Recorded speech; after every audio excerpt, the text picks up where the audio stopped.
Apple Studio Display was launched 2 years ago as a more affordable option for those looking for a good external Retina display for their Mac. A year later, Samsung came out with its own alternative to the Studio Display, the ViewFinity S9. With the same screen size, 5K resolution, and price as Apple's Studio Display, is the Samsung ViewFinity S9 any better? Keep watching as we reveal our experience with Samsung's 5K display. Not exactly a display expert, but we like to read, write, and edit our videos on a high-resolution screen with reasonably accurate colors. The Retina display on the MacBook has always been more than enough, but have never found a display that's as good as this is. For context, we currently use a 27-inch 4K monitor from LG. The 4K resolution is noticeably better than the 1080p, but at 27 inches, we can definitely see that the display isn't as sharp as the Mac's display, at least not at optimal settings. And that's because Apple's Retina displays use high dots per inch to double the scale of the interface, making everything super sharp. With a 5K display, Mac OS can render the 2560 by 1440 interface at 2x,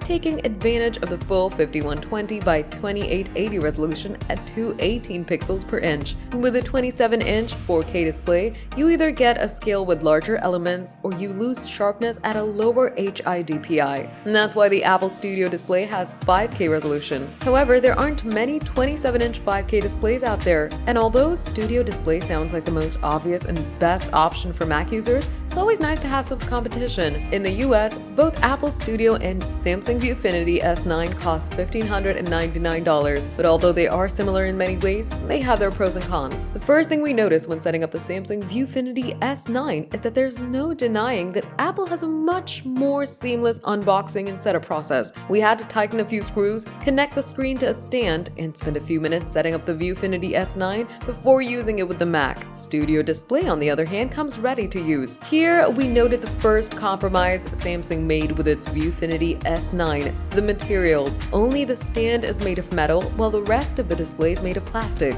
This is a bit disappointing for such an expensive monitor, although you won't spend all day looking at the back of the monitor. Apart from the plastic, the design of the ViewFinity S9 is quite elegant and very similar to the Studio Display. The bezels around the screen are even thinner than Apple's. The good thing is that both displays have a Thunderbolt 4 connection with 3 USB-C ports on the back. When it comes to image quality, the ViewFinity S9 screen is just as good as the Studio Display. Not only are they exactly the same size and resolution, but the color fidelity is really good. Compared to the built-in display on the Mac, there isn't a huge difference that bothers us. You may notice that the calibration isn't exactly the same as Apple's, but it's not bad. It's just a little bit different. There are also plenty of color and contrast adjustment options that you can change or even recalibrate the display manually if you wish. ViewFinity S9 also provides the same 600 nits of brightness as Studio Display, which is more than enough for working in brighter environments. Samsung says its display is HDR enabled, but 600 nits isn't exactly ideal for viewing HDR content. Here are some other technical tidbits about the ViewFinity S9. It has an LCD panel, so the blacks aren't perfect, but that's also a thing with Studio Display. The same applies to the 60Hz refresh rate.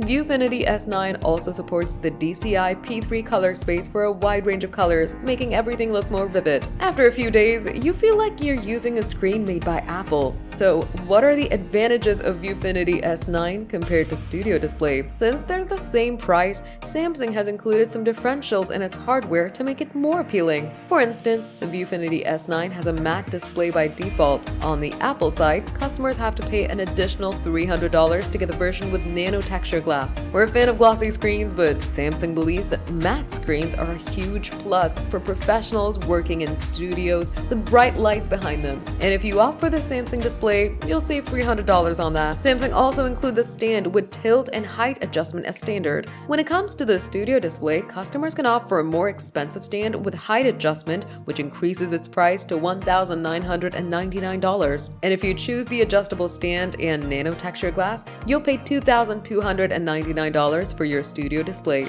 By the way, the stand of the ViewFinity S9 is also rotatable, so you can use the display in portrait mode. Samsung offers all this for $1,599. But the Apple Studio Display is also better than the ViewFinity S9 in a lot of ways. We've already talked about build quality. Aluminum is definitely more premium than plastic. There's no denying that. But there are also some other aspects that make the Studio Display better than the ViewFinity S9 for some people. Both Studio Display and ViewFinity S9 have built-in speakers. However, while Apple offers 6 speakers with spatial audio, Samsung only offers 2 stereo speakers, and they don't sound good. Samsung and Apple displays have something else in common: a webcam with a microphone. When Studio Display was launched, users heavily criticized Apple for the poor quality of the 1080p webcam. However, although the ViewFinity S9 has a 4K webcam, the image quality isn't impressive either, especially in low light scenarios. The microphones aren't good either. While the Apple Studio Display doesn't provide any smart features, despite having an A13 Bionic chip inside it,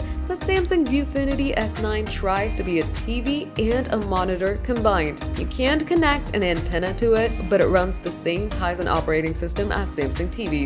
In other words, you can access apps like Netflix and even Xbox Game Cloud right from your monitor without needing a computer or a set-top box like Apple TV. This might be a deal breaker for some people, but honestly, we've never used the smart apps included with it. But being smart also comes with some downsides. You need to use the remote control to get to the home screen and then open the settings. Even changing the volume requires you to press up or down buttons on the remote control. The cool thing about being smart is that ViewFinity S9 works with things like AirPlay, so you can mirror your iPhone screen on it while using your Mac side by side. Studio Display can't do that. To sum things up, Studio Display and ViewFinity S9 are similar in a lot of ways, but there are clear differences between them. Studio Display is a typical Apple product with exceptional build quality and easy setup, but you'll have to spend extra money if you need anything else that doesn't come in the box. ViewFinity S9, on the other hand, isn't as premium as Apple Studio Display, but it delivers the same image quality, which is probably the most important thing in a monitor. Plus, if you're okay with giving up the premium construction, you end up getting more with the adjustable stand and matte screen for much less.